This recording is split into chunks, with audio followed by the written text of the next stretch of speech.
Function కైనా order చేయండి 8919763872 www.sanatanjal.in. So మీరు చెప్పేది ఏంటంటే మన ఎమోషన్సే స్ట్రెస్గా మారి ఆ స్ట్రెస్ చివరికి రోగంగా మారుతుంది, అంతేనా? చాలా వరకు అండి, ఒక 70% డిసీజెస్ మనకున్న నెగిటివ్ ఎమోషన్స్ అనేవి వాళ్ళకి కన్వర్ట్ అవుతాయి. నేను చేసే చాలా సెషన్స్లో చాలా ఎగ్జాంపుల్స్గా వచ్చాయి అనమాట. వాళ్ళకి ఏం చేస్తారు, సింపుల్గా ఇది నువ్వు అన్నెసరీ క్యారీ చేస్తున్నావు ఎమోషన్, నీకు ఇది అవసరం లేదు, రేపటి నుంచి దీని గురించి ఆలోచించడం మానేసే, ఇప్పుడు మేము హీల్ చేసేస్తున్నాం అని టక్మని ఆ ఎమోషన్ని రిలీజ్ చేస్తారు. ఓకే, అప్పుడు ఆయనకు కూడా ఎప్పుడైతే రియలైజేషన్ వస్తుందో, ఆయన ఆ లెసన్ నేర్చుకుంటాడో, ఆయన కూడా దాని ఎప్పుడైతే వదిలేస్తాడో అది కూడా వెంటనే అక్కడ నుంచి పోతుంది అనమాట. సో అంటే మెడికల్ రీజన్స్ లేని అన్ని కార్మిక్ రీజన్స్ ఇక. అవును, అంతేగా, కర్మలకు సంబంధించినవి. మెడికల్ రీజన్స్ దొరకట్లేదు, వీడికి ఎందుకు ఇలా అవుతుంది అంటే దానికి వెనుక ఇది ఉందన్నమాట. రైట్, మైండ్ ని హీల్ చేయడం సాధ్యమేనా? ఇప్పుడు మీరు చేసేది అదేనా? అయితే ఇక్కడ మైండ్ ని కంప్లీట్ గా హీలింగ్ అని కాదు, మనకి సబ్ కాన్షియస్ మైండ్ లో కొన్ని ట్రామాస్ ఉంటాయి, కొన్ని నెగిటివ్ ఎమోషన్స్ ఉంటాయి. ఆ నెగిటివ్ ఎమోషన్స్ ని, ఆ ట్రామాస్ ని అక్కడ నుంచి రూట్ లెవెల్లో తీయడం జరుగుతుంది అనమాట. తీస్తారు ఖచ్చితంగా. మైండ్ హీలింగ్ అంటే అక్కడ ఏంటి నెగిటివ్ ఎమోషన్ ఉంది అన్నెసెసరీగా అది తీస్తారు. ఏమైనా బ్లాక్స్ ఉన్నాయనుకోండి, ఆ బ్లాక్స్ ని రిమూవ్ చేయడం జరుగుతుంది. ఆ రకంగా సబ్ కాన్షియస్ మైండ్ లో ఉన్న ఆ చెత్త చెదారాన్ని రిమూవ్ చేయడం జరుగుతుందండి. అట్లా మీరు ఒక మిరాకిల్ వా అనుకునేది జరిగిందా అండి మీ సెషన్స్ తర్వాత? అట్లాంటి చాలా మిరాకిల్స్ జరుగుతూ ఉంటాయండి. అంటే ఇప్పుడు ఏంటంటే మాకు ఎప్పటికప్పుడే ఇది చాలా మిరాకిలస్ సెషన్ అనుకునే లోపు ఇంకొక మిరాకిలస్ సెషన్ అనేది జరుగుతూ ఉంటుంది అనమాట. మీకు ఒక మిరాకిలస్ గా చెప్పాలంటే, ఒక ఆవిడ ఒక 15 సంవత్సరాల నుంచి ముడుకుళ్ళ నొప్పులతో బాధపడుతుంది. ఓకే, వాళ్ళు స్టీల్ ప్లాంట్ లో వాళ్ళ హస్బెండ్ ఎంప్లాయ్ అనమాట. వాళ్ళకి మొత్తం అన్ని free, treatment free, medicines free. ఎప్పుడైనా వెళ్ళారనుకోండి, చక్కగా మొత్తం ట్యాబ్లెట్లు అన్నీ తెచ్చుకుంటారు, వాళ్ళు వాడి మిగిలిన పడేస్తారు. మళ్ళీ నెక్స్ట్ వస్తే మళ్ళీ వాడాలని ఉంచుకోవడానికి కాదు, ఎందుకు ఫ్రీ కాబట్టి మళ్ళీ తెచ్చుకోవచ్చు కదా. సో అంత ఇది ఉంటుంది అనమాట. అయితే ఇప్పుడు ఆవిడకి ముడుకున్న నొప్పులు స్టార్ట్ అయితే ఆవిడ కూడా ఓవర్ వెయిట్ ఉన్నారండి. జనరల్గా ఓవర్ వెయిట్ ఉన్న వాళ్ళందరికీ ఏంటి, మీకు ఎందుకు ముడుకుల నొప్పి అంటే స్కాన్ చేస్తారు, ఏమి రీజన్ దొరకకపోతే మీరు ఓవర్ వెయిట్ అండి అందుకే వచ్చింది అనేస్తారు సింపుల్గా. అయితే ఆవిడ 1 సంవత్సరం పాటు ట్రై చేశారు, తగ్గట్లేదు. 2 సంవత్సరాలు అయింది, తగ్గట్లేదు. ఓకే, ఈ హాస్పిటల్స్ కాదు అని కొంచెం బయటికి వెళ్ళి అన్ని రకాలుగా ట్రై చేసి 3-4 సంవత్సరాలు అయ్యేటప్పటికి ఎప్పటికైతే ఇది తగ్గట్లేదో మైండ్ ఫిక్స్ అయిపోతుంది ముందు, నాకు ఇది తగ్గదు, ఎందుకంటే ఇంత ఏది వచ్చింది, ఇంత హెవీ బాడీ ఉంది కాబట్టి నాకు దీనివల్లే వచ్చిందని చెప్పి ఆవిడ ఫిక్స్ అయిపోయారనమాట. అలాంటిది 15 సంవత్సరాలు అయిపోయింది. ఆవిడకి ఎలాంటి ముడుకుల నొప్పులు అంటే, ఇప్పుడు మన హ్యాండ్ ఇలా ఉందనుకోండి, హ్యాండ్ ఇలా ఉంచగలుగుతాం కదా, అలా లెగ్ ఆవిడ ఇలా వంచలేదంట, అంటే ఇలా స్ట్రైట్గా పెట్టుకుంటూ నడవడమే. సో అలాంటి తీవ్రమైన ముడుకుల నొప్పులు ఉన్నాయి. ఆవిడ ఎవరింటికి వెళ్ళరండి. ఓకే, ఆవిడ ఇప్పుడు మా ఇంటికి వచ్చేటప్పుడు కూడా సెషన్ కోసం మాకు లిఫ్ట్ ఉంది అని చెప్తేనే ఆవిడ వచ్చారనమాట. ఓకే, వచ్చారు, సెషన్ చేసాం, సెషన్ అంతా అయిపోయింది. ఆ సెషన్లో ఆవిడతో పాటు ఇంకా చాలా మందికి హీల్ చేయడం జరిగింది ఒకటేసారి. సెషన్ అయిపోయిన తర్వాత మేము ఆవిడ మీద ఫోకస్ ఏం పెట్టట్లేదు, మామూలుగా అందరికీ చాలా మందికి హీలింగ్స్ జరిగాయి కాబట్టి ప్రత్యేకమైన ఫోకస్ లేదు.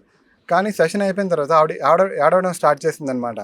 ఏడవడం స్టార్ట్ చేసి నా దగ్గరకు వచ్చి, తమ్ముడు నాకు హీల్ అయిపోయిందని ఏడుస్తుంది. మాకు అర్థం అవ్వట్లేదు, ఏంటి ఇవిడ ఎందుకు ఏడుస్తుంది ఏంటి అంటే, అప్పుడు బ్యాక్గ్రౌండ్లో ఇదంతా చెప్పింది అనమాట. నాకు 15 సంవత్సరాల నుంచి ఉన్న అది పోయింది, ఇదిగో నేను కాల్ మడత పెట్టుకోగలుగుతున్నాను ఆవిడ చూపిస్తున్నారనమాట. దేవుడా, ఆవిడ చాలా చాలా హ్యాపీ ఫీల్ అయ్యారు. అంటే ఒక్క సెషన్లో ఇన్స్టెంట్ హీలింగ్ జరిగింది అది. అయితే అందరికీ ఇన్స్టెంట్ హీలింగ్ జరుగుతాయని కాదు, ఎవరికున్న కర్మలు బట్టి వాళ్ళకున్న బాడీ రిసీవ్ చేసుకునే కాబట్టి చాలా బ్యాక్గ్రౌండ్ ఇవి కూడా ఉంటాయి. కాబట్టి అలాంటి ఇన్స్టెంట్ హీలింగ్స్ కూడా మేము చూసాం. సార్, జీవితం మీద విరక్తి పొందింది, ఇక రేపు మాకు చచ్చిపోవాలనుకొని మీరు గుర్తొచ్చి మీ దగ్గరకు వచ్చి లైఫ్ సెట్ అయిన వాళ్ళు ఎవరైనా ఉన్నారా? అట్లా ఒక ఆవిడ అలాగా నాకు కాల్ చేశారండి. ఆవిడ కాల్ చేయడమే, ఆవిడ ఏడుస్తూ మాట్లాడుతున్నారు, అంత వేగంగా ఓపెన్ అప్ కూడా కాలేదు. మామూలుగా ఏంటండి మీ సెషన్, మీ ప్రాసెస్ ఏంటండి అని అడుగుతూ మాట్లాడుతున్నారు. కానీ ఆవిడ ప్రాబ్లం ఏంటి, ఎందుకు ఇలా మాట్లాడుతున్నారో అర్థం అవ్వట్లేదు. అయితే సంథింగ్ ఏడుస్తున్నారంటే ఏదో ఉంది, తెలియకుండా సంథింగ్ ఏదో బాధపడుతున్నారు, ఇప్పుడు ఓపెన్ అప్ అవడానికి టైం పడుతుంది అని ఆవిడ చెప్పేటప్పుడు నేను కూడా చూస్తున్నాను అనమాట. అయితే మెల్లగా ఆవిడ ఓపెన్ అప్ అవడం స్టార్ట్ చేశారు. సార్, నా జీవితంలో ఎన్ని రకాల కష్టాలు చూడాలో లేడీగా అన్ని రకాల కష్టాలు నేను చూసానండి. నాకు అసలు ఈ లైఫ్ ఇలాంటి లైఫ్లో నాకేం సొల్యూషన్ ఉంటుంది. ఫైనల్గా ఎందుకో నా మైండ్లో మీరు గుర్తొచ్చారు. ఓకే, మీకు నేను కాల్ చేశాను అంటే ఆవిడకి మళ్ళీ మోటివేట్ చేసి నార్మల్ స్టేజ్కి తీసుకురావడానికి దగ్గర నాకు ఒక గంటన్నర మాట్లాడడానికి అయిందనమాట. సో అలా మాట్లాడి మోటివేట్ చేసి లేదండి సొల్యూషన్ ఉంటుంది అంటే ఆవిడకి అప్పటికీ అర్థం అవ్వట్లే ఏంటి సొల్యూషన్ ఉంటుంది ఏంటి అంటే, మీరు వెయిట్ చేయండి, అన్నిటికీ ఎండింగ్ అనేది సొల్యూషన్ కాదు. ఒకవేళ ఎండింగ్ చేసుకుంటే మళ్ళీ అది నెక్స్ట్ లైఫ్లో క్యారీ ఫార్వర్డ్ అయ్యి మళ్ళీ ఇదంతా అనుభవించాల్సిన అవసరం కూడా వస్తుంది. సో మళ్ళీ ఎందుకు దీన్ని అంతా ఎక్స్టెండ్ చేయడం అని ఆవిడ కొంత నాలెడ్జ్ ఇచ్చి గైడ్ చేసి తర్వాత సెషన్ చేయడం జరిగింది. సెషన్లో క్రిస్టల్ క్లియర్గా ఎందుకు ఇప్పుడు ఇలా జరుగుతుంది ఏంటి అనేది కంప్లీట్గా ఓపెన్ అప్ అయిందనమాట. ఆవిడ తర్వాత నాకు మెసేజ్ పెట్టారు. ఏమని మెసేజ్ పెట్టారంటే, సార్ మీరు చేసిన ఈ సెషన్ ద్వారా నా హెడ్ మీద నుంచి 1000 టన్నుల వెయిట్ని ఇలా తీసి అలా పడేశారు సార్ మీరు అని ఆవిడ మెసేజ్ పెట్టారనమాట. 1000 టన్నుల బరువు అంటే ఏంటి అలా పెట్టారని నేను అనుకున్నాను అనమాట. ఇంకోటి ఏం పెట్టారు తెలుసా కిందన, సార్ ఈ సెషన్ల పవరు ఎంత అనేది మీకు తెలుసో తెలీదో నాకు తెలీదు, కానీ నాకు మాత్రం బాగా అర్థమైందండి. అంటే ఆవిడ ఏమంటున్నారు, నాకే తెలియనంత పవర్ ఆవిడ ఫీల్ అయ్యారంట. అది ఆవిడ పర్సనల్ ఎక్స్పీరియన్స్. చివరి స్టేజ్ వరకు వెళ్ళి ఓకే మళ్ళీ లైఫ్ బ్యాక్ టర్న్ అయ్యి కంప్లీట్గా టర్న్ అయ్యి మళ్ళీ చక్కగా లైఫ్ని లీడ్ చేసుకుంటూ వెళ్తున్నారంటే నిజంగా మీరు చెప్తుంటే నాకు నమ్మాలో తెలియలేదు. అంటే ఇన్ని అద్భుతాలు కదా నిజమేనా అనే ఒక ఫీలింగ్ నిజంగా వండర్ఫుల్. మీరు ఎప్పుడైనా డిస్టర్బ్ అయ్యారా ఇట్లాంటి స్టోరీస్ విని, మధ్యలో సెషన్ మధ్యలో భయపడడం కానీ వీళ్ళ కథలు విని ఎమోషనల్ గా ఫీల్ అవ్వడం కానీ ఎప్పుడైనా జరిగిందా? జనరల్ గా ఏంటంటే నన్ను చూసిన వాళ్ళు, నాతో మాట్లాడే వాళ్ళు చాలా మంది ఏమంటారంటే నేను అన్నింటికీ అంటే ఎమోషనల్ గా నేను అటాచ్ అవ్వనండి. అవును, మీ ఫేస్ చూస్తే అర్థమవుతాయి కదా. అంటే ఇప్పుడు ఇంటర్వ్యూలో మాట్లాడుతున్నాను కాబట్టి మరి కొంచెం ఓపెన్ అప్ అయి మాట్లాడుతుంటే సో ఏంటంటే అంత హ్యాపీనెస్ కి ఎక్కువ నేను ఫీల్ అవ్వను. అలాగే ఏదైనా ఒక సాడ్ అంటే సెషన్స్ లో కాదు, రియల్ లైఫ్ లో కూడా నేను అలాగే ఉంటాను అనమాట. మా ఇంట్లో వాళ్ళందరూ కూడా నన్ను కొంచెం ఒక సెపరేట్ కేటగిరీ పర్సన్ లాగా దేనికి రియాక్ట్ అవ్వరు అని చెప్పి నన్ను అంటూ ఉంటారు. ఓకే, అంత అంటే రిజర్వ్డ్ గా ఉంటారు మొత్తం. రిజర్వ్డ్ అని కాదు, వాళ్ళని ఏదో జరిగింది అంటే దానికి ఇమీడియట్ గా బాధపడిపోవడం కాదు, ఓకే జరిగింది దీనికి సొల్యూషన్ ఏంటి, లేకపోతే నెక్స్ట్ ఏం చేయాలి, అలాంటి థింకింగ్ లో నేను వెళ్ళిపోతాను తప్పితే సంథింగ్ ఏదో ఒక ఇంట్లో ఒక కాస్ట్లీ ఐటమ్ పాడైంది అనుకోండి, ఓకే పాడైపోయిందా సరే ఓకే ఇప్పుడు నెక్స్ట్ దాన్ని ఎలా రిపేర్ చేసుకోవాలి అంత మైండ్ సెట్. కానీ పాడైపోయింది బాబు అనుకొని బాధపడ్డాలు అలాంటివి ఉండవు అనమాట. మొన్న ఇలాంటిది ఒకటి చెప్తాను సార్, నేను ఒక లేడీ ఇంటర్వ్యూ చేశాను, ఆమెను అడిగా అనమాట ఈ కర్మల గురించి మాట్లాడుతూ. ఆమె మామూలు సాధారణ డివోటీ ఆమె. నేను అడిగా, అమ్మ మీ భర్త వేరే ఆమెతో వెళ్ళిపోతున్నాడు, ఏం చేస్తావు ఇప్పుడు, నువ్వు నేర్చుకున్నావు ఇదంతా ఏం చేస్తావు అని అడిగా. మామూలు లేడీస్ ఏం చేస్తారో మీకు తెలుసు, మొత్తం ఇల్లు బీకి పందిరేసి విధ్వంసం సృష్టిస్తారు. ఆమె ఒకటే అంది నాతో, సార్ బహుశా గత జన్మలో నేను ఆయన భర్తనై ఉంటాను, అతను వదిలేసిపోయి ఉంటాను లేదా హింసించి ఉంటాను.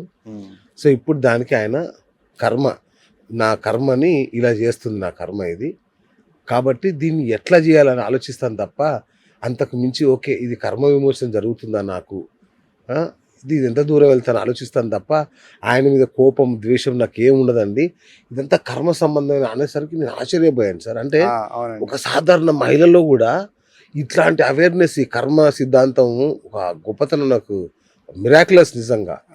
ఇప్పుడు చాలా అవేర్నెస్ వచ్చిందండి. ఆ కరోనా ముందు వరకు నేను ఎప్పుడైతే 2014-15లో ఇది నేర్చుకున్నానో దీని గురించి నేను బయట చెప్తే ఇలా హయ్యర్ కాన్షియస్ కనెక్ట్ అవుతాను, ఇలా హీలింగ్స్ అవుతాయి అని చెప్తే అర్థం చేసుకునే కెపాసిటీ అప్పట్లో ఉండేది కాదు. ఓకే, మాకు బాగా తెలిసిన ఫ్రెండ్కి ఇలా సబ్ కాన్షియస్ హైయర్ కాన్షియస్తో మాట్లాడతాం అంటే ఆయన వాళ్ళ ఫ్రెండ్స్కి చెప్పేటప్పుడు రవికాంత్ అనే మా ఫ్రెండ్ ఆయన ఉన్నారు, ఆయన ఆత్మలతో మాట్లాడుతుంటారు అని చెప్పారు అన్నాడు. అంటే అది అర్థమైంది ఆయనకి. అంతే. ఓకే, సో అంతే మంత్రగాడి కింద లెక్కేసుంటాడు ఇంకా వాట్ ఎవర్. అంటే అప్పట్లో అంతే నాలెడ్జ్ ఉండే. నిజమే, మీరు ఇప్పుడు బాగా పెరిగిందండి సిద్ధాంతం కానీ, చాలా మామూలు వ్యక్తులు కూడా మాట్లాడుతున్నారు కర్మ సిద్ధాంతం. ఇప్పుడు నేను ఇది చెప్తున్నాను కదా, నాకంటే ఎక్కువ బాగా తెలిసిన వాళ్ళు వ్యూవర్స్ ఉంటుంటూ ఉంటారు అనమాట.